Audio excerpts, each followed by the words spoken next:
was the summer of 2014, and for my son's bar mitzvah present, just like many Jewish parents, we wanted him to bond with the Holy Land. Oh, it worked perhaps too well. My husband had stayed back at the hotel, and our friends, my son and I, had just stopped in a pharmacy. Run to the bomb shelter, sweetie, please hurry. I didn't hear the sirens at first, but the Israelis did. They're used to hearing these things. We ran to the back of the storeroom. It was a 12-foot by 24-foot windowless bomb shelter. My heart's pounding. Boom, boom. I hear it and feel the percussion of the exploding bombs. I'm trying not to get sick. I look at my 13-year-old son and I think I'll never forgive myself if something happens to him. That's an excerpt from a speech I gave to the Orange County Jewish Bar Association. It was the first, but not the last time we had to run to a bomb shelter. Our adventure and my transformation is also the subject of my book, Blasted from Complacency, A Journey from Terror to Transformation in Israel. There is no chapter in a parenting book on what to do when a war starts and you're on a family vacation. Think touring extraordinary and sacred sites mixed with cowering in bomb shelters. I'm still trying to get over the Jewish guilt of taking my son to war for his bar mitzvah present. The impact of being human targets helped me understand the plight of Israelis living like this, and it also made me want to work on peace. How Israel is often described on the news is not what I'd seen with my own eyes. And I felt Palestinian parents also preferred their children playing safely in their backyards. The missiles exploded just near enough to blow apart my world as I knew it, forever changing me. And you'd never recognize my life today with what it was like then. I believe I found my life's purpose.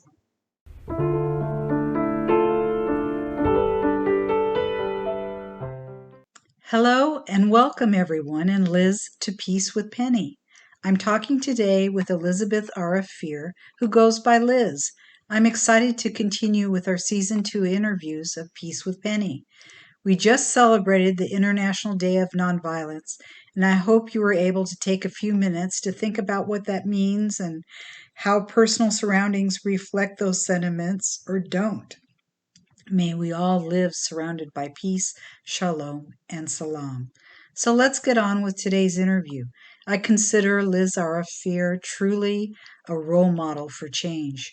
She reminds us of the importance of not assuming something is accurate just because it's been repeated often. The Israeli-Palestinian conflict is very complex and has many players with their own agendas. It requires not just accepting what people say without looking further as to why they might be saying it.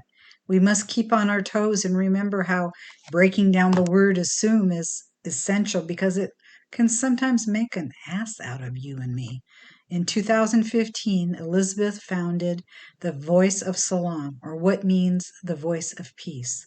The Voice of Salam envisions a world where every human is treated with equal dignity, with full respect of their human rights, regardless of their gender identity, sexuality, ethnic background, nationality, or religious affiliation. Voice of Salam's mission is to break down barriers between people from diverse faith and cultural communities and promote the protection of human rights worldwide. They aim to raise awareness of, campaign and advocate for a wide range of socio-cultural, human rights, intercultural, and interfaith issues. So let's get started. Thanks for joining us, Liz. First, I'd like to get into some personal questions. So I'm originally from the Midlands, so central England, and I've been in London about 5 years now, and I'm happily settled here. And are you married or have kids? I don't have any kids, and I'm actually divorced. Okay. Where were you born and where did you grow up?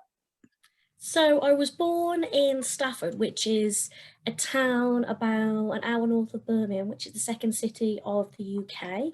It's about 3 hours drive from London. Now we're on the fast train. I grew up in the Midlands, and then I spent a bit of time abroad, and my background is my mum's side of the family is Italian, and my dad's side is English Welsh with Irish heritage. Okay, and somebody else has arrived, so let me let them in as well. So it's Brian. Hello, Brian. We'll go on. So, you were born Christian and converted to Islam. Can you please tell us how that came to be? Yeah, so my mom's side of the family being Italian was originally Catholic. My dad's side was a mixture of Anglican and Catholic, given the Irish, Welsh, English background. So my parents were a sort of mixed faith couple. My dad was, I would say at the time, sort of atheist, possibly agnostic. And my mom brought us up as Christians, and my dad was happy with that. And he'd drop us off at church on the weekends and church activities. And, you know, we did as we did and he did as he did. But I wouldn't say, I mean, we did go to church school as as children, you know, learning about the Bible, etc. We did go to Christian activities, but we weren't the sort of family, we didn't pray at the table, we didn't study the Bible together. So I'd say like a semi-practicing, a bit more than a sort of culturally Christian family. Vaguely Anglican. By the time my middle brother and me were born, my mom was no longer practicing Catholicism, so I was sort of brought up in a vaguely Christian household. And then as I got older, I decided that I would like to re-engage with faith and belief, and that, you know, perhaps I should kind of do a bit of exploration. Just because I'm born with a particular belief, I don't think that that necessarily may be the one that I stick with for the rest of my life. That was my parents' background.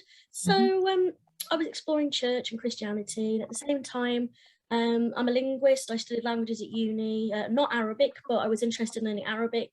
I'd also traveled to Tunisia on a sort of intercultural work program. So I was making Muslim friends, learning about Islam, and there was a lot of stuff in the news at the time. And so I was learning more about the faith, not with the intention of converting, more just sort of out of curiosity. But then over time, it all kind of merged together, and I realized that Islam was the faith for me, and I became a Muslim. Awesome. And how did your parents feel about that? Yeah, they were great. I have to say that everything that's happened over the last, well, all of these years where this story starts has really, really made me appreciate my family. My mom wasn't particularly surprised. She knew I was reading up about different faiths. She'd also studied quite a lot about Islam herself. She used to teach religious education at school. So she wasn't particularly surprised. My dad was more surprised because I hadn't really discussed any of these things with him. So there was surprise, but, you know, as my dad said, and this is what always sticks with me, it's your choice, it's your right to believe what you like. You know, he's always taught me, you know, the liberal belief of you do what you like as long as it doesn't hurt somebody else. It's your freedom to pick your own beliefs. And they knew, you know, despite the whole sort of war on terror, all of that narrative that was going on and all of the things that were happening, they knew that, you know, most Muslims are just ordinary, everyday good people, and that I wasn't going to be doing, you know, terrorist activity. They knew like the basics of Islam and my friends, and that really the two religions, Islam and Christianity, are very similar. So yeah, they had a few questions in terms of what would that mean for marriage, and my mom asked about clothing and food, but yeah, they were great, really. Yeah, I've been really, really fortunate, and that's something that stuck with me because they've always been supportive, and that's something that I thought, you know, if I ever go on to have children, how would I raise them, and making sure that they feel that they're also free to, you know, follow their own path. Oh, you know, speaking of clothing, do you wear the hijab or No, what are you comfortable with? I decided that I would wear it, and then when I sort of felt I was ready to, I started wearing a headscarf. I started with sort of long, loose clothing, and then the last step was the head covering. So I felt, you know, that would sort of publicly identify me as Muslim, and that was quite a big step to take, especially as, you know, I'm not obviously culturally Muslim in terms of, you know, cultural background, ethnic background. And then I did wear hijab for about 10 years, 9 years. And now I'm at the point where I'm fervently anti-hijab. I will always stand up for a woman's right to wear what she wants. I do not agree with forcing women to wear hijab or to not wear hijab, but I would say that I'm sort of anti-hijab in the sense that I don't think it's religiously necessary, and I think it's actually a harmful practice. And it's taken me 2 years to kind of regain my confidence and my sense of self and sort of work out who I am after taking it off, because it's not just about covering your skin, it's, you know, about that devotion to God, but it's a narrative that I think, you know, is deeply sexist and that makes you think a lot about the physical and your interaction with the opposite sex, and it's something that I think was very unhealthy for me. Growing up, were your parents at all interested in interfaith dialogue or peace work? No, I mean, as I said, my father wasn't Christian. I mean, it didn't really occur to me that they were some sort of interfaith couple as such, but I've recently been doing research on interfaith couples for Voice of Salam, wanting to highlight those stories. Roni, who's attending today, is featuring with her husband. It's not published yet because I'm still trying to find couples, and it's actually been quite difficult to get people to share their stories. I mean, obviously, it's quite a personal subject, getting enough sort of religious and cultural diversity. So that's a work in action. But when I was working on that, because we've got a range of people that are interfaith in the sense that one partner has a faith and the other partner is perhaps agnostic or atheist, and then couples where there's two religions practicing or not to various different degrees. And that really made me think, well, actually, I suppose my parents were sort of a mixed marriage in the sense that my mom was a practicing Christian, not in a very dogmatic way. She believed more in sort of behaviors than sort of specific practices, but we were brought up Christian, and that was something that my dad fully embraced. And accepted, even though he didn't follow that. I mean, of course, he had a Christian background, but he definitely wasn't Christian himself. So it did make me reflect on, again, how I was brought up to respect different beliefs and how they worked that out as a couple. I think that probably has rubbed off on me, but no, not officially. The interfaith work really started when I became a Muslim, because that was when I first really started to engage with faith as an identity and as a sort of a movement that will inspire sort of social justice or social action or movement building. As a Christian, it was more, I wasn't really very connected with faith, really. It was more like a very deep personal thing. But, you know, I was a child that had been brought up that way. And I think that as you get older, you know, start to explore identity more and what things mean for you. So that came out later. And obviously that also kind of interacted at the same time that I was wearing a headscarf, you know, being visibly Muslim, seeing how that interacted with people, different experiences of prejudice abroad and in the UK. So yeah, it was a different experience, definitely.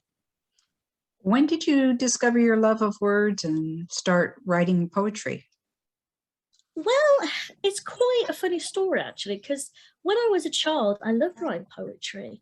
I love writing stories. And I thought, oh, I'd like to be a poet when I grow up. And that sort of just faded out over time. And then when I was living in Spain with my then ex-husband, we were, you know, facing these different issues about identity and faith.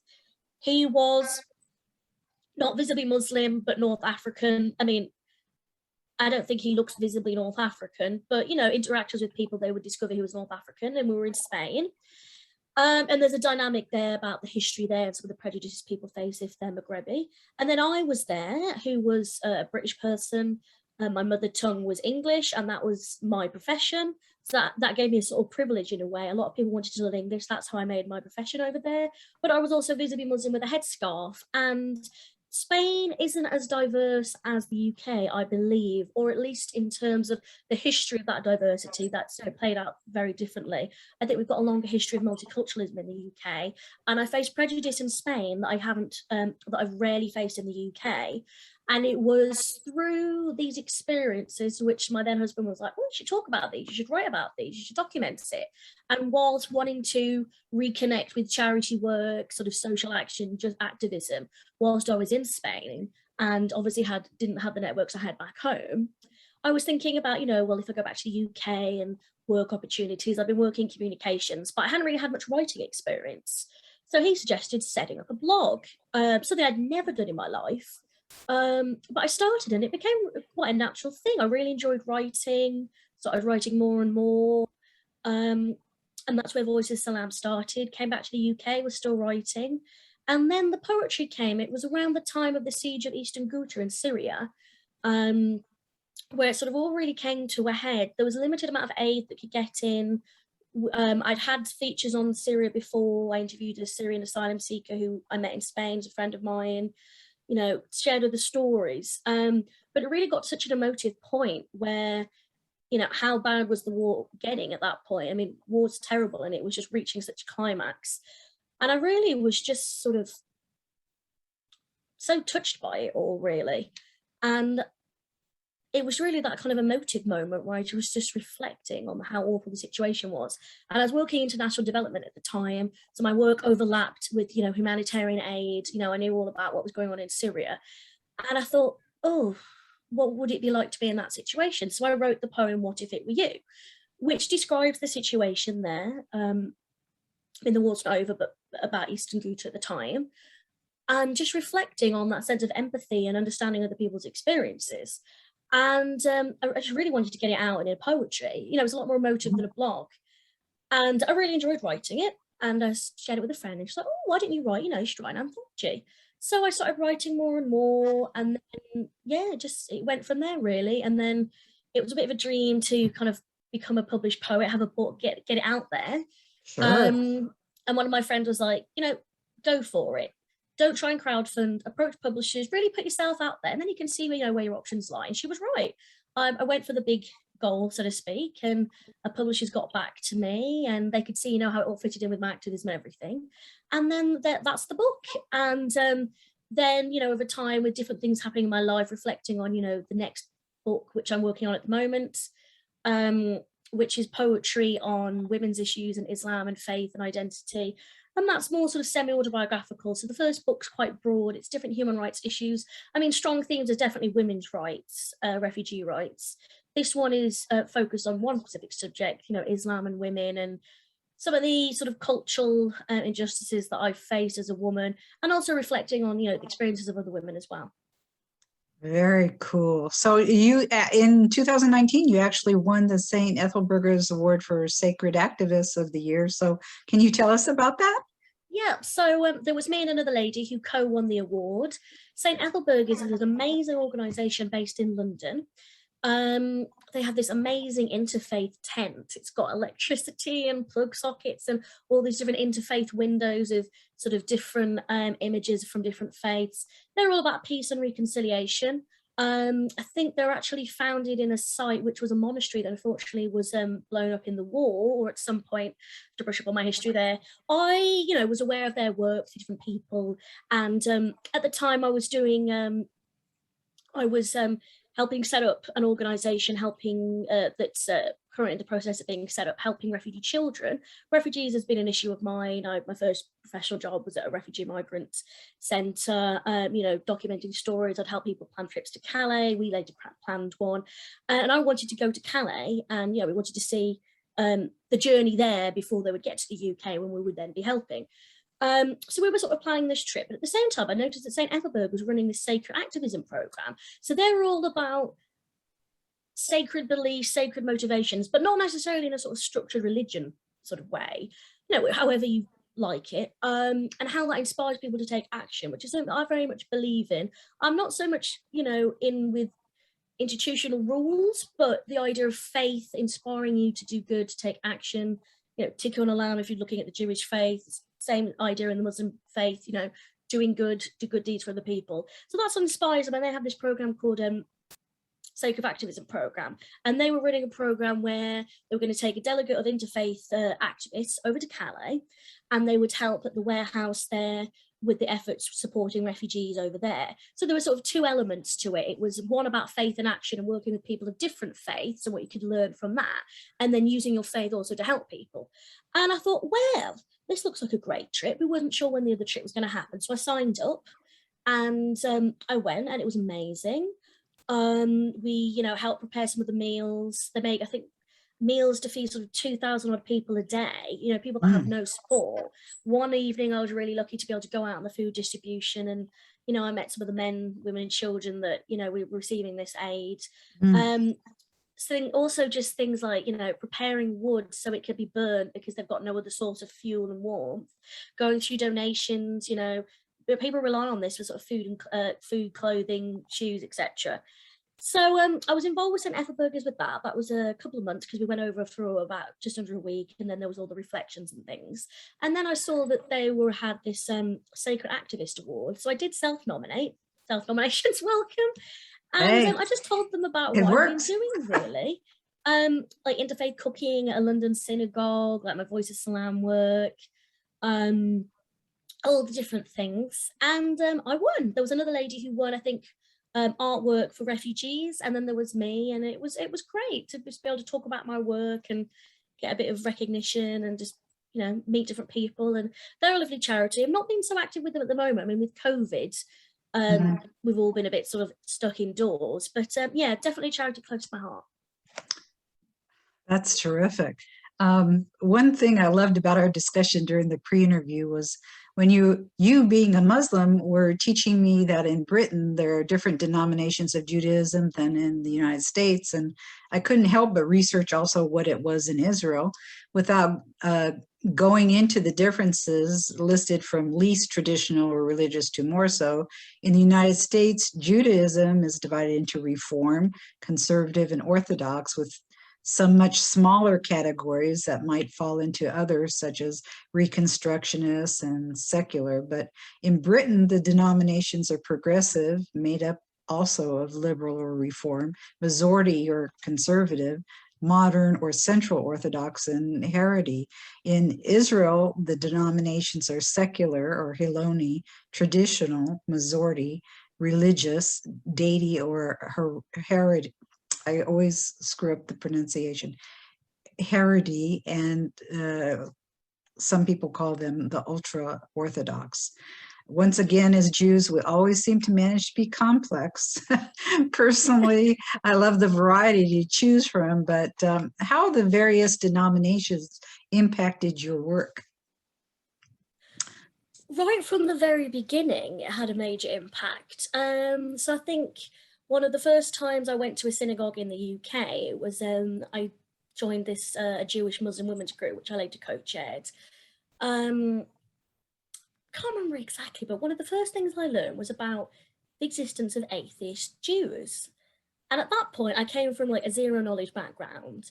I thought, oh, how can you be religious and an atheist? And then, of course, that led to the whole, being Jewish, it's about the ethnicity and the religion. You could be born into a Jewish family but an atheist, or you could be a convert to Judaism from, I don't know, like a Muslim family. So right from the very beginning, what really stuck with me was the diversity, like the cultural and religious diversity. And that's something that really, really inspired and influenced me in sort of understanding religious diversity in my own community, in the world as a whole. For example, I said that I'd been to Tunisia. When I was in Tunisia, what I'd really, learned there was the breadth of kind of religious practice. Islam was important to most of the people I met, I'm sure, but there were some people, that didn't wear a hijab, but it was still important to them. Some people who were sort of, less outwardly observant. I think there's often a stereotype, if you come from a Muslim country, you're going to be a certain type of Muslim. But, we're all diverse in our beliefs and our cultural practices. So that really, from the beginning, opened up the world of Judaism as actually, it's really, really diverse. Yeah, and the big point, which I think has been a big key marker in my journey, understanding the Jewish people as a people, not just a religious group. So that was definitely a big marker in terms of learning more about the Jewish community and engaging interfaith work, because obviously if you're doing interfaith work, you have to have a certain understanding, that grows over time. And, in the groups that I've been with, we've got Orthodox ladies, liberal, Reform, people that wear a wig, some that wear a headscarf, some that wear nothing, all kinds of different experiences. And that's helped me sort of further learn to respect and understand, nuances in people's religious identity. And also just, the diversity there, but also reflect on what sort of diversity do we have in the Muslim community? It is diverse, but it's not so structurally diverse. We don't have a liberal movement and then a Reform movement. I would say in the UK, it's generally quite orthodox. And there are sort of other fractions, but it's not so structured and organised, which for me, I think is something that's quite a shame. But, different communities, different practices. But it's helped me by observing, the different groups in the Jewish community to realise that, you can carve your own way. You can be, for example, I've always struggled with the idea of sort of practicing and non-practicing, because I think it kind of implies practicing is one way of being of that faith. And if you don't do it that way, you're less religious. But actually, progressive movements, for example, the faith's very important, but they just live their faith a different way. And that's something that's really inspired me as a Muslim, sort of how do I see myself as somebody of faith, but somebody that's not very traditional, So that's, that's been a big kind of personal learning curve.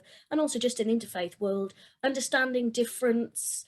I'm really understanding the Jewish community. I mean, obviously, I've spent a lot more time in liberal and reform spaces. I've not really spent time in Haredi spaces, but I think I've got basic understanding of the community, and we've had interfaith events with members who are also Orthodox, and I think it's given me quite a broad understanding of the different practices and beliefs. I mean, obviously, I'm starting at base level, but understanding the differences that exist, and at least some of the practices. Yeah.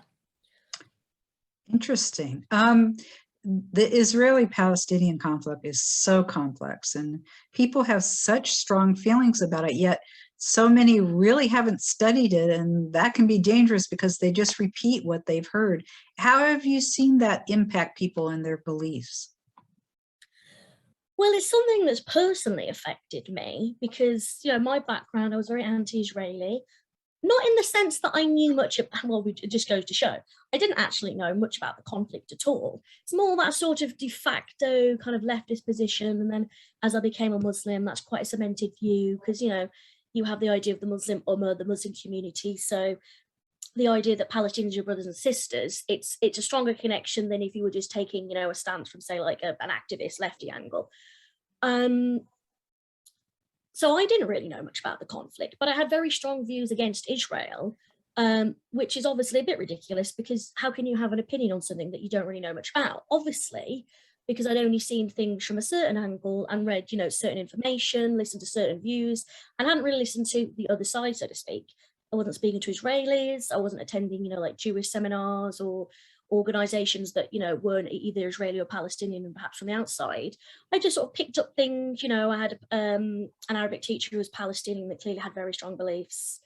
That sort of backfired a bit later between us. And, I had no connection to the Jewish community. So I'd sort of developed this compartmentalized. Being Jewish is one thing, but being a Zionist or believing in the state of Israel is something else. So even when I started doing my interfaith work, I had very strong anti-Israeli beliefs, but I was very sort of pro-Jewish in my mind.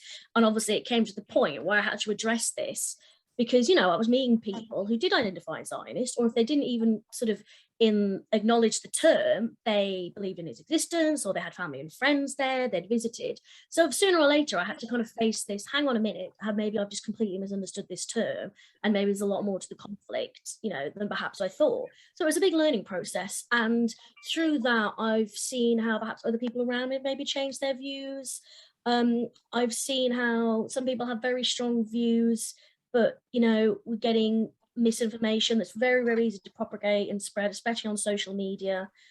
And also people that mean well, but just, misinformation can be really, really damaging. Yeah. So why did you get involved in working on interfaith and peace? Well, so when I was in Spain, I had a religious identity. I was a Muslim woman. It was around the time of Donald Trump. Must we say his name? But, it's relevant to the story.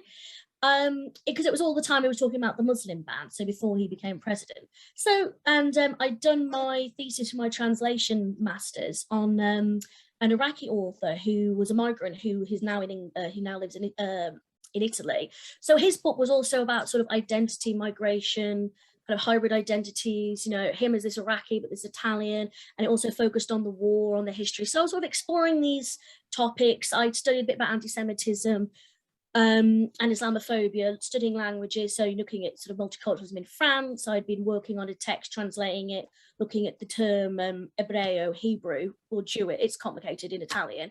So all these kind of different things, looking back, all sort of merged together. Plus, I also studied the Dreyfus Affair, again, doing French studies.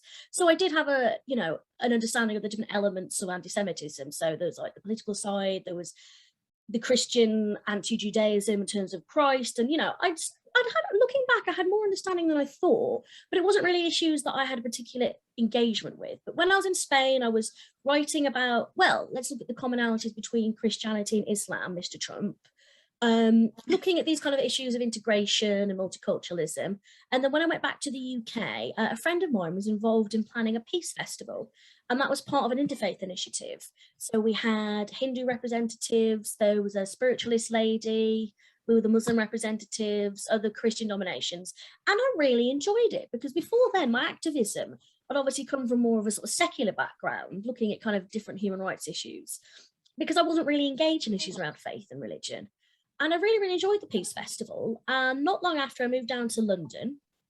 And whilst the area of the UK that I was in was quite diverse, obviously not as diverse as London, and something in particular that was different, I noticed a lot more visible Jewishness.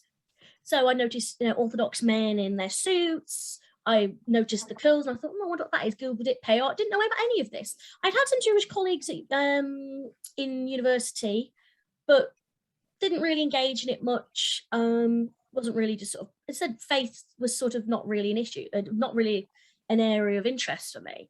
But I had this curiosity, and as Muslims, we're taught that we're part of the Abrahamic family. We're taught that the Torah comes from God.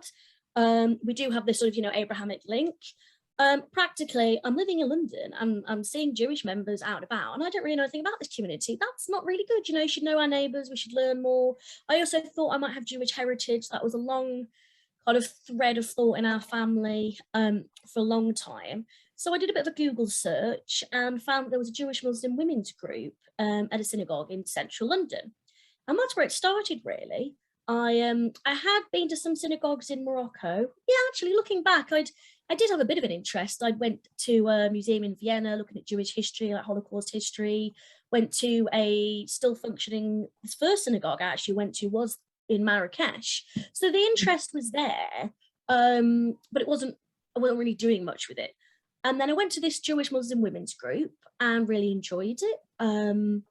Their group had been running about 10 years. And at the same time, it was becoming part of a movement called Nisa Nashiyim, which is a UK-based non-profit, similar, if you know, the Sisterhood of Salam Shalom in the US. Mm-hmm. They're probably sort of the biggest, given how big the US is, and they've been running a while. And ours is probably the biggest of its kind in Europe. So they sort of merged into that Nisa Nashiyim model, and they needed a co-chair, because their model is you have one Muslim co-chair and one Jewish co-chair. So it's sort of, grassroots led. We've got equal representation. And then whilst you're co-chairing, you're building your own relationship to then hopefully build relationships with the women in your group. So they asked me if I wanted to be the co-chair, because I said I was attending their conference. So a lovely friend of mine had shared information about this conference, anything to do with women's issues. I thought, oh, this looks great. Group of women together, different faith coming together. I wasn't working full time at the time, but I can't remember how. I sort of reached out and said, oh, I'm not sure if I can afford that. And she said, well, I'll buy you a ticket. I thought, oh, that's lovely. So I was all set to go to this conference. And they must have thought, well, you're interested in these issues. You've got a conference ticket. We'll put you as the co-chair. So I was co-chair of that group for a while. And then, just started doing more things of Nisa Nashiyim. Obviously, based in London, there's a lot more activities you can get involved with, a lot more diverse than, the Midlands is quite diverse, but, London is London. Just getting involved with more and more things. And as I was doing this interfaith work, obviously came face to face with my, anti-Israeli beliefs, because I was meeting more Jewish people, learning more about history, learning more about the conflict, as an actually two-sided, conflict. It was more complicated than I thought. Obviously we had, sessions on the conflict at the Nisa Nashiyim conference. I found out about different organizations. All sort of things like that through Jewish friends. So it became an offshoot of that, really. For example, the Parents Circle, they presented at one of the Nisa Nashiyim conferences. Mm-hmm. Robbie came, and she was amazing. Yes, I have a podcast with Robbie. I think everybody knows Robbie if you've got interest in Israel-Palestine. And Lila Alshak as well. I did them together. It was great. Yeah, they're amazing. So Robbie was at the conference. Mm-hmm. And if you might describe what that is, because maybe people don't know. The Family Forum. The Parent Circle Bereaved Families Forum is an organisation where they say they're the only organisation where they don't want more members, because to be a member means that you've lost a family member. So that could be a child, a brother, or a sister. And they're incredible. I feel quite emotional just talking about it, really. They work in Israel-Palestine. They've got, the Palestinian membership, the Israeli membership.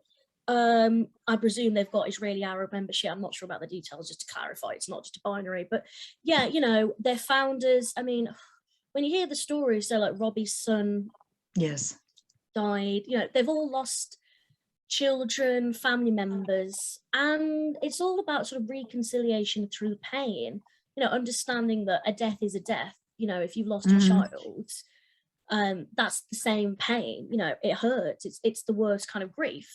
People coming together and just sitting together, recognizing each other as neighbors, learning more about each other's sort of narratives and background. And that's really powerful. And that's something really positive you can engage with, because I suppose it's as apolitical as possible, where they don't get focused on specifics, but it's about, you know, they want an end to the conflict, for example. And they all have a personal story to tell, obviously. And Robbie, that's what she does. She's spokesperson. Her and Bassam did a tour in the UK not long ago. They talk about their experiences, and it's pretty powerful stuff. Right. Because, you know, people may have opinions on the conflict, but if you're not directly affected, you know, that's completely different. And they're talking about how they lost their children. And instead of kind of working with anger and revenge, they actually got involved in this organization and now spend their lives working towards reconciliation, also advocating that reconciliation needs to be part of any peace process. I mean, you've got peoples, they need to reconcile. You can't just, you know, split a border and say, there you go. There has to be a wider process of reconciliation. And it's really, really powerful stuff. And so they did a tour not so long ago of sort of different kind of synagogues, universities and things in London. And that was around the time that I became a member of the steering committee. I'd basically sort of been following them, saw them at the Nishim conference, interviewed them for the blog. So I spoke to Bassam and Robbie.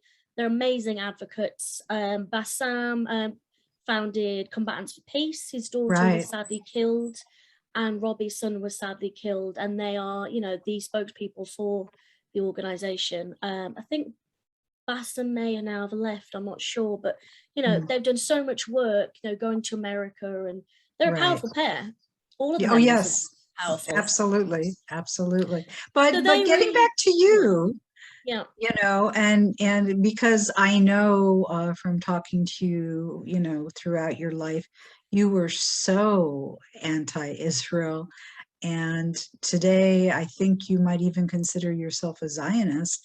So I do, can you, I mean, you've been talking about it, but was there a certain moment or just all these combinations of moments? What, you know, what made you in today's world a Zionist? It was definitely a process for two reasons. One, I think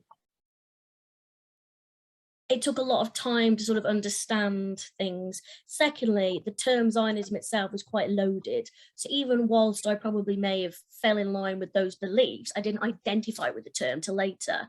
So really, it was a bit of a process, because obviously, you know, I went from, Israel to, okay, recognizing it's important to people, recognizing Israelis suffer, recognizing Israelis want good for everybody.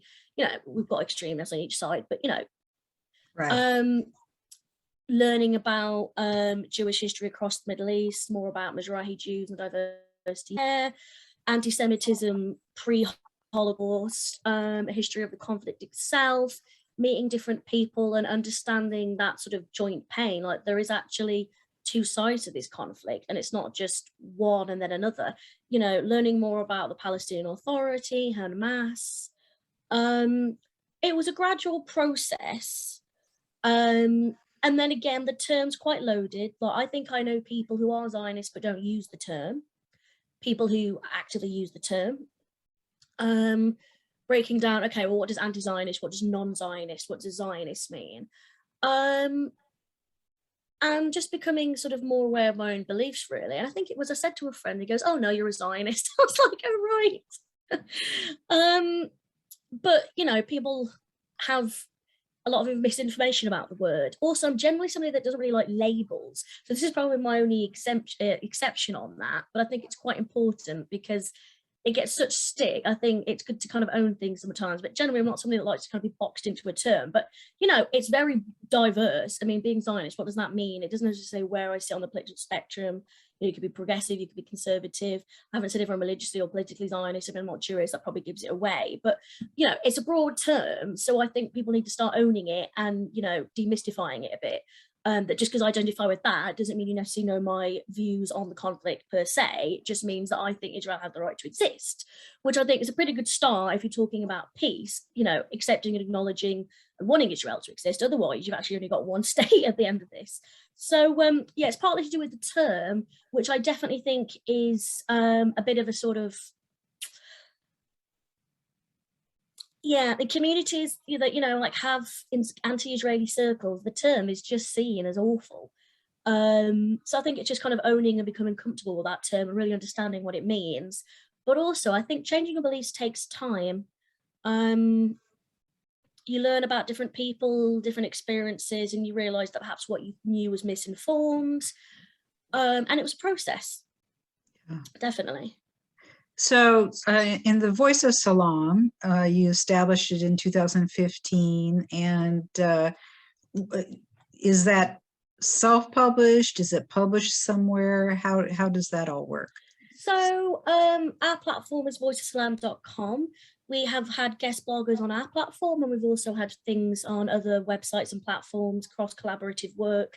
So we've had pieces from, as I interviewed the Parent Circle, Things from Solutions, Not Sides, Roots are another great organization. We had a guest blog from one of their members talking about, his journey of as a Palestinian, learning about Israel and learning about the conflict. And I've done, in fact, Rabbi Hanan Schlesinger and Ali were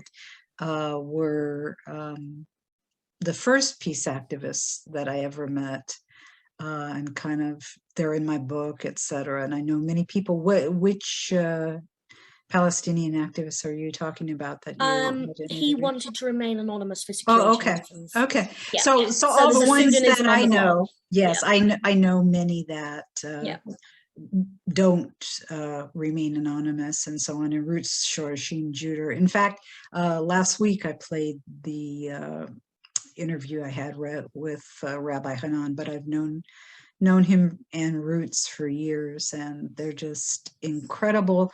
What's in, when you hear the term, okay, so Rabbi Hanan, first of all, he's very religious rabbi, and he's Israeli, and he's a settler. He lives in the West Bank, and you get this, all these terms have triggers that people think, I think triggers they're a certain way, and yet. And he was that way. He's very much like you in that, he believed a certain way and things were this way. And then he met Palestinians. Although first I have to say he met a Christian pastor,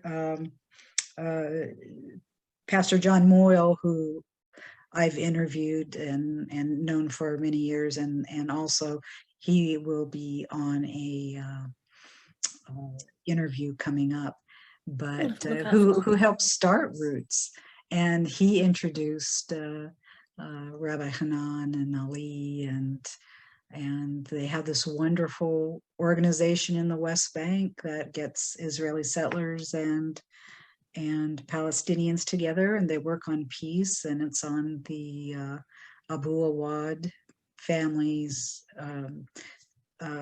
They have a reconciliation center there, and it's wonderful. It's great, but Rabbi Hanan's journey is kind of like the opposite end of yours, that we both came from extreme, well, not extreme, but very one-sided beliefs, and then changed. And it's a wonderful ability that I wish more people had, to be open to really examining their own beliefs and thoughts. It's really quite an incredible journey, and bravo to you. Oh, thank you. It's not something that I ever would have envisaged, looking back at how things have changed. Right. And I think it gives me hope that, I wasn't somebody that, I didn't actually do sort of anti-Israeli activities per se, but I had, strong beliefs. It just shows that, we can change our views, and the power of listening to other people and their experiences and communication and personal stories. It gives me hope that, it's a model that we can replicate elsewhere. Communication is important, listening to other people's experiences, understanding how we may, have a skewed one-sided view of things, looking at diverse sources, not necessarily reading everything you believe. Also the idea of, sometimes it's good to take a step back. If you don't, you don't have to be an expert on everything. If you don't know, leave it to the experts. Or sometimes just saying, you know what, I don't know enough about this is a good point to start.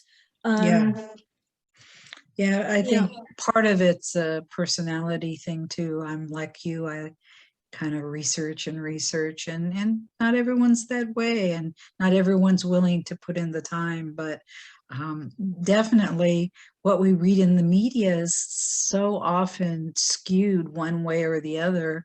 And for instance, we talked about, the tunnels, and I know the tunnels are used, the Palestinians build these underground tunnels and they shoot the missiles into Israel, etc. But I know in the Palestinian community, that's considered propaganda. Can you talk about that?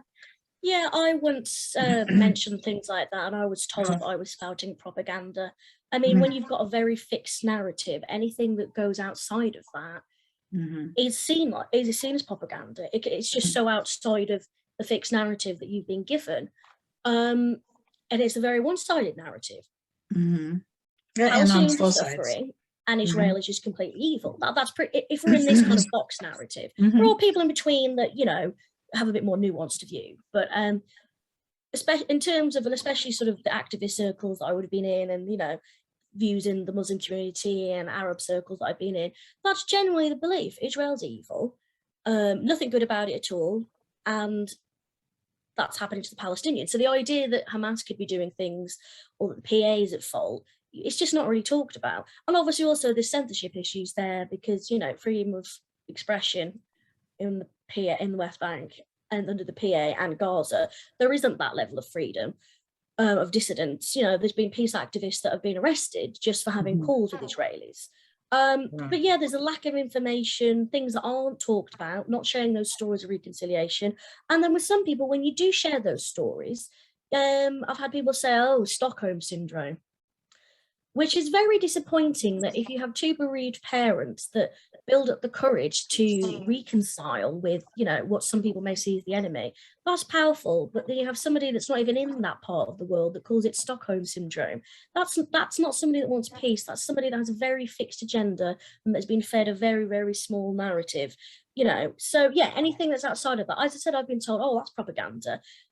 Sometimes it's just best not to even open the conversation, because it's so far apart. I think the best thing is positive role modeling. So showing these positive examples of Israelis and Palestinians coming together, showing these nice things, these positive things. So despite all the misinformation, if you generally are coming from a good place, you would respond well to that. So I know people that are very think what Israel's doing is terrible. I mean, I'm not saying Israel's innocent and wonderful and absolutely perfect. I'm not saying that, but the one-sided narrative again. But then when I shared things about, how we should both care about, bereaved children, and, if you care about peace, the lives of Israeli children and Palestinian children, and they responded very positive to that, because most people, as I said this in a chat I had with a friend the other day, are good people. There's just misinformation out there. Most people wouldn't want Israeli children, as well as wouldn't want Palestinian children to suffer.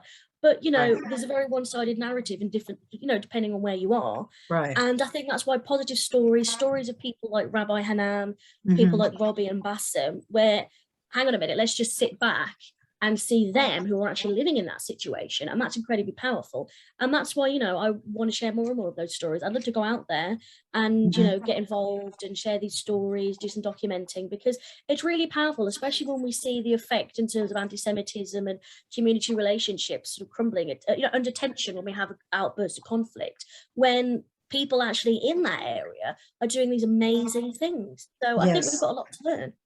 Well, that's really the point of Peace with Penny, was that, I do these interviews with both Israelis and Palestinians who work on peace together. And because in the news, unfortunately, in the media, we, what's the expression? If it bleeds, it leads, that there's so much negativity and ugliness. And if somebody's been killed, that's, they like to put that on, but they don't talk about, Palestinians and Israelis who are actually friends. And it's very strange how over there they live quite close to each other, but they don't speak the same language. It's, There's, the Israelis live in one community and the Palestinians in another in general. There's some mix, but not a lot.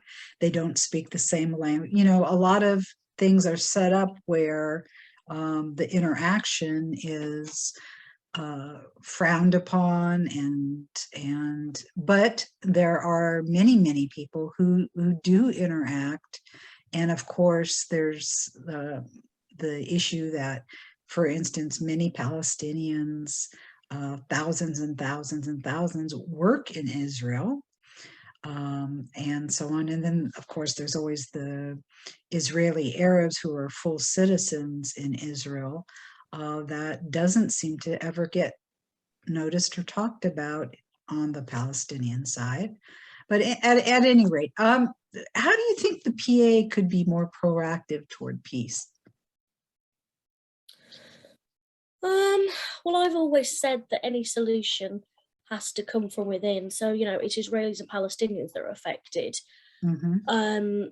So they have to decide between themselves, like how to split territories, where to go forward. I mean, obviously, we need peace talks. I mean, my concern in particular is with Hamas, Mm-hmm. That's, they're a terrorist organization, they're violent. How can you engage in peace talks with an entity that wants to destroy you? So that's tricky. I think rather than ironing out the specifics, first, I think it's about accepting the other and, warming to the idea of a two-state solution. And obviously, I'm not the one that should dictate where they go with this, but I don't believe in a one-state solution in terms of a Jewish Arab state. I don't think that meets the needs of a lot of people in Israel in terms of having a Jewish home.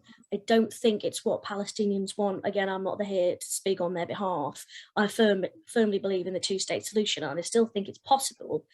But first, I think, well, we're always talking about, well, how we're going to divide these specific territories. I think it's a bit deeper than that. I think it's just about accepting, where do we want to go with this? When you get to a certain point, isn't it just about kind of laying the cards out and saying we either want peace or we don't? We can work out the specifics later, but enough is enough. And obviously, that's not at that point. I think the PA, I mean, I've written on things before, we had, there was an honor killing of a poor woman not so long ago. And, me and a colleague of mine, wrote about this issue because we felt that some of the internal issues within their governance aren't talked about enough. So this poor lady was murdered by a family, and whilst it got a lot of coverage in the Arab press, it wasn't talked about here. And organisations in the ground trying to build, a stable, safe society and respect of human rights and women's issues are told, sorry, we don't have time for that. Our first priority is, the fight for freedom, or however you want to call it. But I think a governance that doesn't prioritise the well-being of their own citizens in the day-to-day, including women's rights, they've got the priority wrong. I mean, obviously conflict is a big thing. That's a big part of, trying to work out their self-governance. But I think, you also need to respect the rights of all your citizens. And if you're prioritising one over the other, I would worry at what kind of society they're going to produce when women's rights are just not prioritised as such. Yeah, the conflict's important, it needs to be resolved, but I think at the end of the day, it's just about laying your cards on the table and just, accepting Israel exists, whether people like it or not. But I think deeper than that, really understanding, the other side of the issue, because, we don't just want an end to the conflict. I would like that they could be, peaceful neighbours. And with that comes this parent circle again, say reconciliation. We don't just want to shove some borders in and say, okay, there you go. We need peace, and peace is a lot deeper than just making laws and physical changes. It's about really understanding the other. So there needs to be some deep conversation there. I don't think any of that can happen while Hamas is in power, I'm afraid. Yeah. What problems do you believe the Palestinians have because of their own inaction? Well, I think it's difficult for Palestinians because, as I said, you've got peace activists that their freedom of expression is limited. If you're not allowed to communicate with Israelis, then how is that going to work? Again, we want peace means reconciliation. Can't have, if we have a two-state solution, that has to be accepting the existence of Israel, therefore engaging with Israelis, building those relationships and building those friendships. So a peace activist who's talking to an Israeli, for me, that's a good thing because they're working to some sort of positive solution. But if that's seen as a threat, then as long as there's this sort of enemy mentality, I just don't really see how it's going to progress. And again, as long as they don't respect the rights of their own citizens for the right to freedom of expression, what kind of statehood are they going to be offering them, their own people? When we were speaking, you pointed out that you have a problem with the term Islamophobia, and I also have concerns about anti-Semitism because I'm concerned that some people might not even know what it means, that it means hatred of Jews. I mean, anti-Semitism, if you're not familiar, you just may not know. But why do you have a problem with the term Islamophobia? So there's a big debate going on at the moment about whether we should use the term anti-Muslim hate, which focuses on the people, or the term Islamophobia, which some people have raised concern that they believe it will stifle criticism of Islam and that we should, freedom of speech to criticize entities and thoughts and ideologies rather than not abusing the people. I actually have a different view. I'm sort of somewhere in between. I tend to use the term anti-Muslim hate. We're referring about hate towards Muslims as people, because that's what it is. And Islamophobia, I think, does have a use. For example, when we encounter a lot of this sort of xenophobic narratives about refugees from Muslim nations, the idea of, the Muslims are coming to take over, as though Western civilization is going to be taken over by Muslims. It's got this idea of, the class of civilizations, Islam as this entity that wants to dominate. That, I think, is Islamophobia. The fear of this religion as some sort of barbaric power that wants to take over and dominate Europe. That I've seen more in sort of, anti-refugee, far-right, xenophobic narratives. That differs a lot from the often racialized abuse that Muslims experience day to day. And in between, I think we obviously must protect Muslims against hate, but also where do we draw the line in terms of criticism? I've been called an Islamophobe by somebody who wasn't actually Muslim for criticizing what I thought were fundamentalist beliefs. That's quite damaging because where are they going to decide what's okay and what isn't? We were talking about variance of beliefs from the very conservative to the very liberal. There needs to be room for thought and expression and change. What about dissidents? What about people who don't fit the narrative and orthodox norm? Queer Muslims, super feminist Muslims, people who have different views who live, what are we going to do? There's some people that I think want to shut down that debate and they call it Islamophobia. Now, at the same time, we mustn't use that as scaremongering, or we must remember that anti-Muslim hate is very, very real and we need to protect Muslims against that. But at the same time, we need to allow for free thought and discussion to criticize ideas, to criticize ideologies. Don't go abusing the person, but an ideology is an ideology. And we need to have discussions. And as I said, I've been called Islamophobic by someone who's not even Muslim because my beliefs were, perhaps a bit more progressive than what he thought was Islam. There is no one Islam. Islam is a thought, a religion is how it manifests in the sort of interpretations, the cultures, the lifestyles of the people. There is no one Islam. Some people like to think there is. That's the fundamentalists. And a lot of the time, those views are sort of homogenized. No, we're a large, diverse community, and we should have the freedom to express ourselves. And I don't want to be shut down, for example, for criticizing hijab. No, criticizing a headscarf is not Islamophobic. If I'm criticizing and attacking a woman, that is wrong, and that's clearly something that we need to deal with. So I think we need to really look at when are we criticizing a religion and when are we targeting people, and I think that requires a really nuanced discussion. It's interesting to me, so much of what you said about Muslims being blamed and taking over the world, etc., has just been, how Jews have been blamed for centuries and still are, and one of the basis of anti-Semitic behavior, etc. It's a shame that the two religions over time have, in many instances, been used against each other when, in fact, they would do better by banding together because they often face the same hate and Definitely. I reactions mean, against yeah, them. if you've got people who are racist, opposing, don't like diversity, they, sometimes they don't care who it is. They're just going to target a group. We've got similar experiences in terms of being a lived minority. I mean, obviously, I've had a different experience, as, for lack of a better word, sort of white Christian. But, histories of migration, what it means to be a minority religion. So there's similarities. There's also differences in terms of sort of time periods and individual experiences and group experiences. But yeah, there are similarities. Theologically, we've got a lot in common. Culturally, a lot in common. Religiously, Sort of Israeli Abraham. Arab culture. Yeah, there's a lot in common. And really, Jo Cox, unfortunately, she was a wonderful lady and she was murdered by him, a far right. Well, her famous motto was, "We've got far more in common than that which divides us." And that's become her legacy after she was brutally murdered by this far-right fanatic.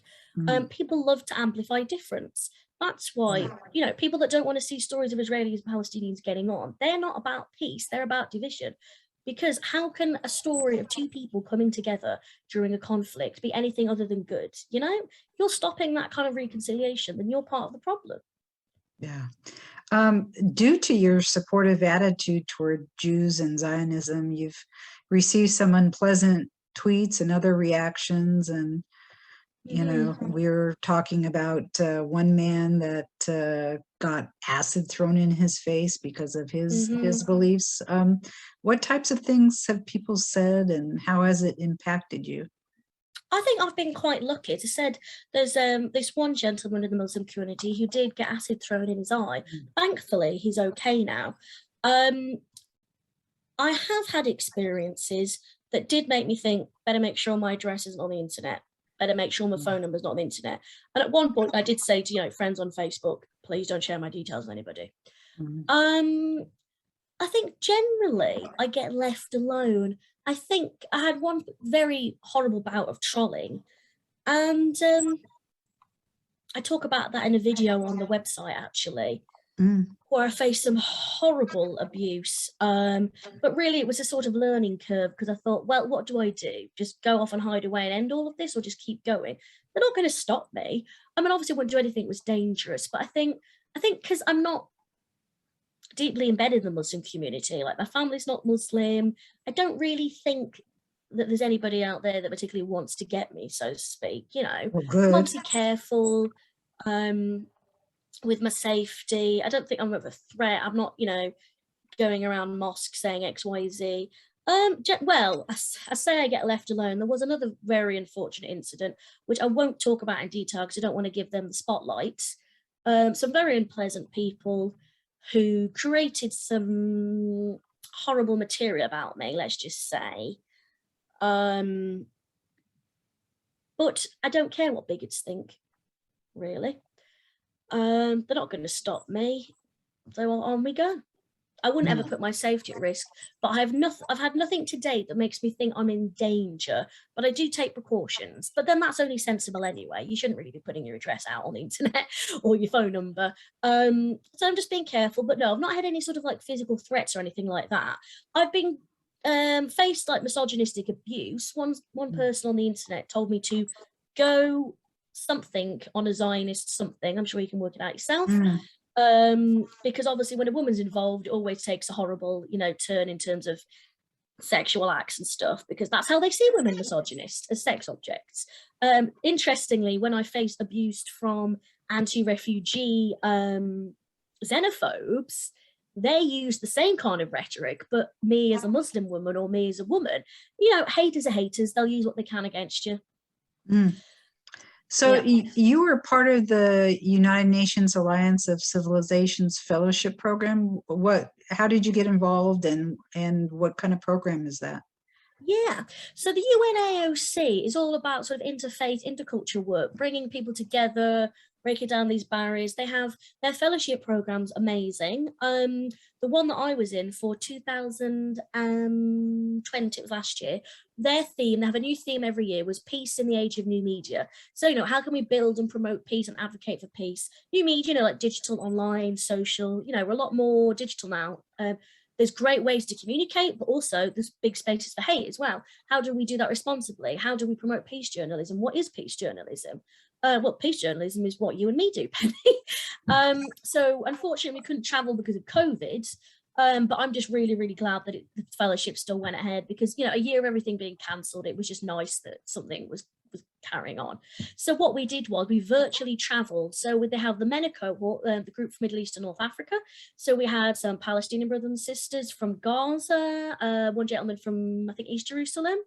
We had an Algerian lady, Egyptian, a really nice mix. People that are involved in sort of, you know, peacekeeping, interfaith, intercultural work, people who work for different organizations, sort of journalists, ones that work for NGOs.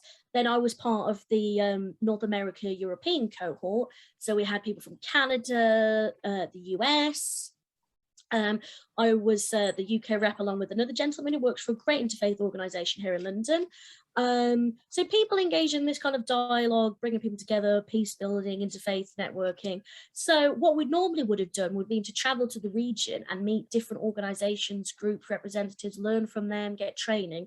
Because of COVID, we couldn't do that. So what we did was sort of these e-trips. So it's a very busy schedule, because you're essentially here meeting after meeting. We met some great grassroots activists in North Africa. There was a lovely meeting between a rabbi, a priest, and an imam in Tunisia. That was great to see. All males led though, but you kind of get used to the male-centric model in interfaith spaces. And, you know, we have to remember, we have to start somewhere, but that I really liked that. And I've got a personal history with Tunisia, so that really kind of warmed my heart. Different activists in Egypt. It was great to learn, although sad to learn about the sort of the different freedoms, the different restrictions, what are the different issues on the ground, how people have used media, press, social media, the arts to sort of amplify voices, amplify their cause and their beliefs. And we also met the Mimouna organization, who are based in Morocco, and they're about Jewish Muslim kind of interfaith work. I would love to go and visit them. They're doing some great stuff. They actually teach about anti-Semitism. They engage with the Jewish community there. So we met some really, really great organizations, really inspiring stuff. And obviously we could ask questions about different things. So when we went to the UAE, I asked about, you know, what was their view, people's view about the Abraham Accords. Yeah, it was a really, really good experience. And then obviously with our different colleagues, we put different output pieces together. So I worked on a podcast series with the London colleague, looking at sort of women's inclusion in interfaith spaces, diversity of age and youth inclusivity within interfaith spaces. Also worked on a video with colleagues from the EU, America, and the MENA cohort, looking at peace building and feminism, the intersection there, you know, the role of women in peace building, also the role of feminism. We were all from different countries, yet we all have the same struggles. You know, we talked about the gender pay gap in the UK, whilst, you know, maybe a different issue somewhere else. Not only in the UK. Yeah, we all have struggles. Everywhere, really. Huh? But actually also touching upon how when you include women in sort of peace building and transformative processes, how powerful it is. Going back to Israel-Palestine, Women Wage Peace, they're a great organization. Women have really kind of been leading on some of these things. Again, Sisterhood, Salam Shalom, Miss Nashim, they're all women's initiatives. And I know, I think I know why they were, because women, generally, when we get together, we communicate, we listen, we empathize. And that's part of the process of learning about the other and sort of breaking down these narratives. So it's good models and really important to make sure that, one, if you have any peace process, well, women are half the population, you need to include them, but actually, the advantage of including women in these processes and learning from those experiences. You've said that Muslims have an issue with talking about Hamas or the PA. Why is that? Well, I can't generalize about all Muslims, obviously. Right. Everybody's different, and I know some outspoken sort of Zionist Muslims, etc. But I have found from personal experience that mentioning Hamas just doesn't go down well, because it tends to blow apart the narrative of Israel's 100% wrong, Palestine's 100% right. Israel does everything wrong, Palestinians do nothing wrong. You know, those black and white binaries, rather than this is a conflict between two sides and it's very complicated. Or people think that you're sort of trying to justify the killing of children, for example, or all kinds of things. Because, you know, we talked about the idea of propaganda. I think there's a lot of misinformation out there about Hamas are what they do. They're very good at kind of pushing out their beliefs. They've even got a social media channel. I mean, I know that they're the authorities of Gaza, but, you know, the list is a terrorist organization, so I do find that a bit odd. Yeah, I found that even when people thought, you know, we thought we were kind of engaging in a fairly kind of grounded conversation, the conversation just blew apart because they thought, well, if I'm criticizing Hamas, I'm trying to justify everything the IDF does, for example, or that Palestinians deserve to be attacked. And it's breaking apart that kind of binary again. And I just found it just doesn't work very well. Yeah, there's not enough information about Hamas out there, really. Yeah. Well, the information's there, but not yeah. in those circles. Right. You've lost friends because of your views on anti-Semitism, their views on the Israeli-Palestinian conflict, and Holocaust denial. Can you talk about that? I mean, it's hard to be, it's hard to try to be fair-minded in this situation. Well, I did lose some friends, but they didn't mean any harm. And I think this is really the sad and crucial point to outline. I was at a point where I was like, well, I must call out anti-Semitism, which I must, but perhaps I could have done it in a more tactful way. I had a friend who's Jewish, was like, yes, you know, it's important to call it out, but sometimes you've got to know when and how.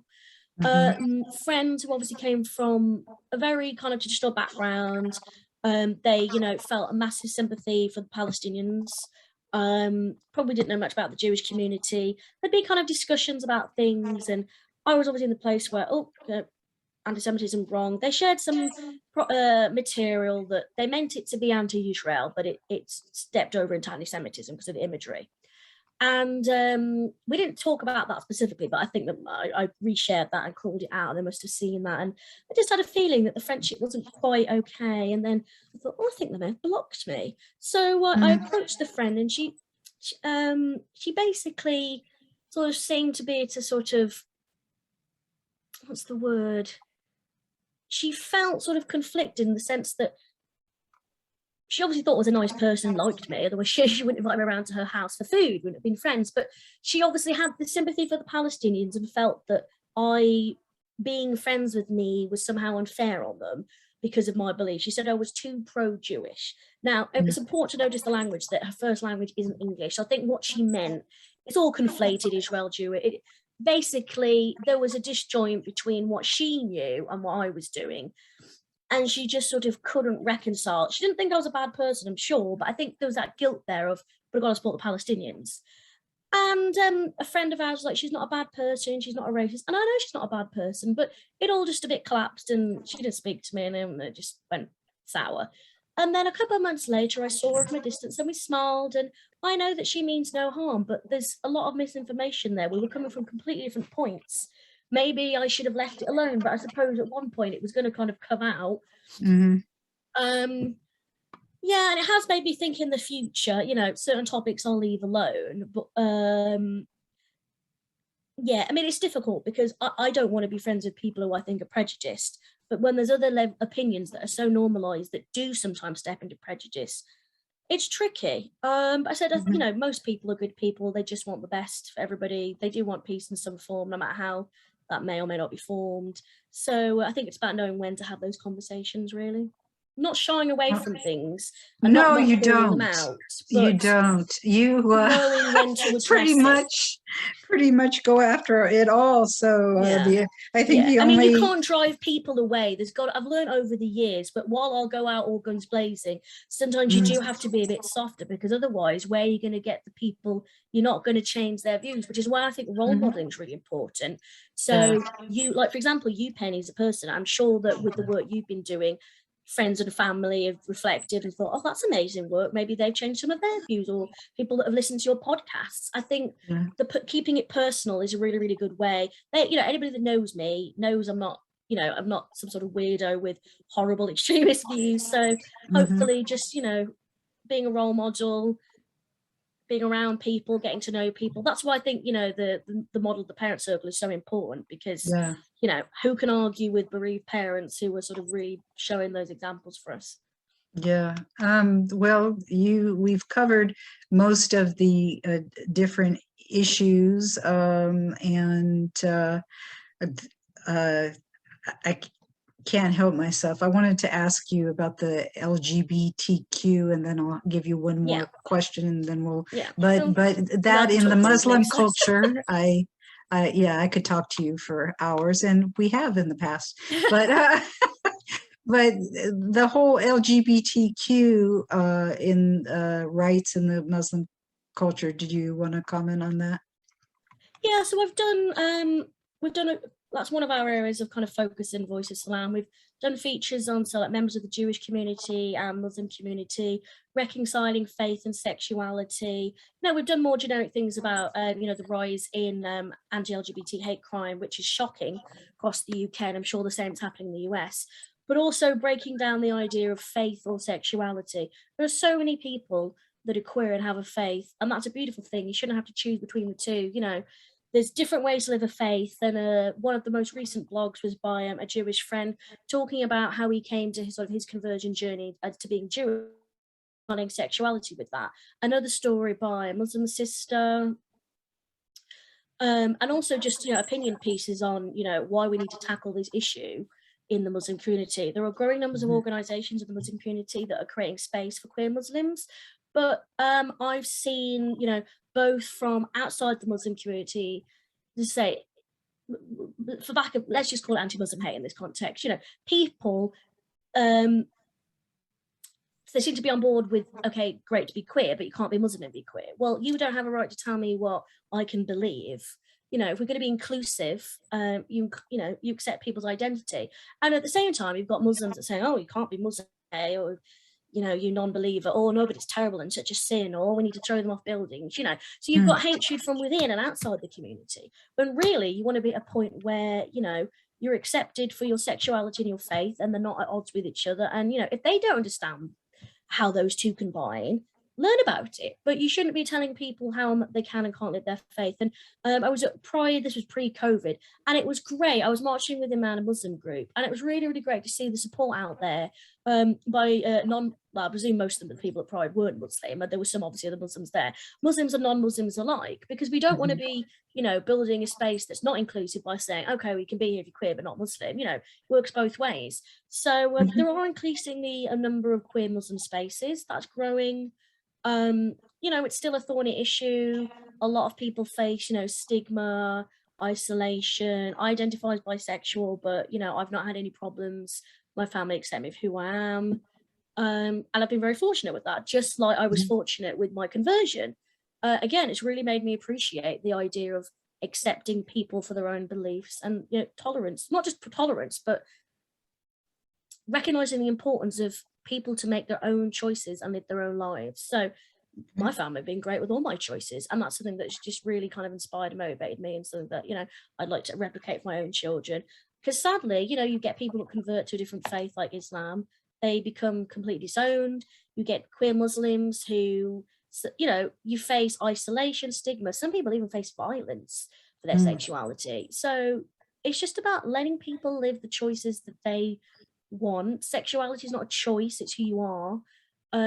You shouldn't have to give up your faith for that. We need to carve out a space where you can have both.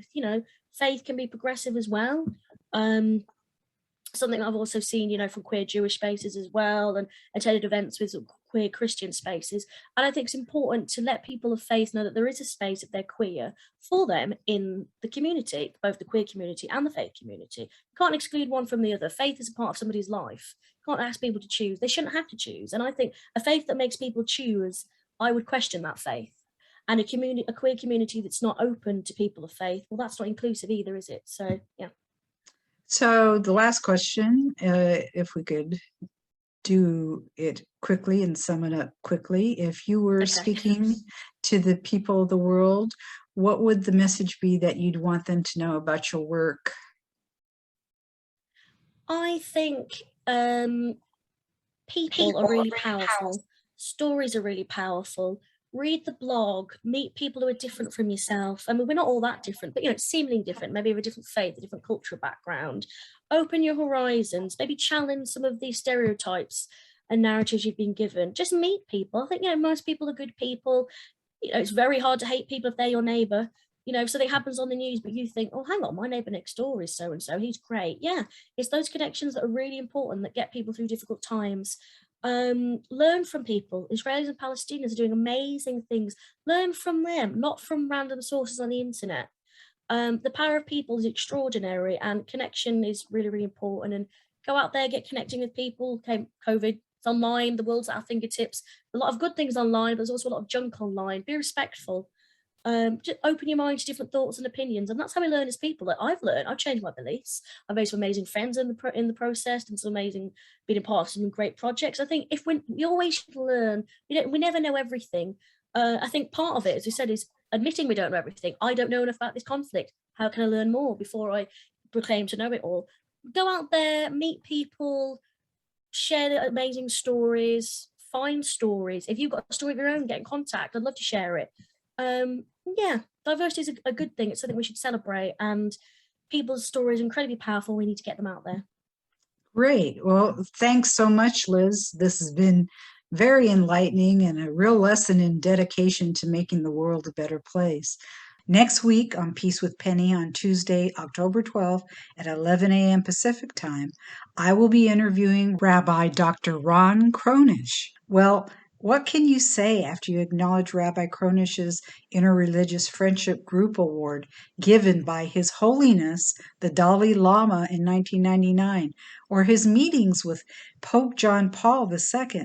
He is the founding director of the Interreligious Coordinating Council in Israel, or ICCI, which he directed for 25 years. He's been a main driver in interfaith dialogue and peace activism within and outside Israel. It is one thing to want peace in Israel, but to actually do the work through dialogue between Jews, Muslims, Christians, and others in the middle of a war zone in Israel and the Palestinian territories, that takes courage. He is now retired, a noted educator, author, lecturer, writer, speaker, blogger, consultant, the editor of 5 books and the writer of his own, The Other Peace Process, Interreligious Dialogue, A View from Jerusalem. We hope you will join us. Thanks to those listening, and may you live in peace, shalom, and salam.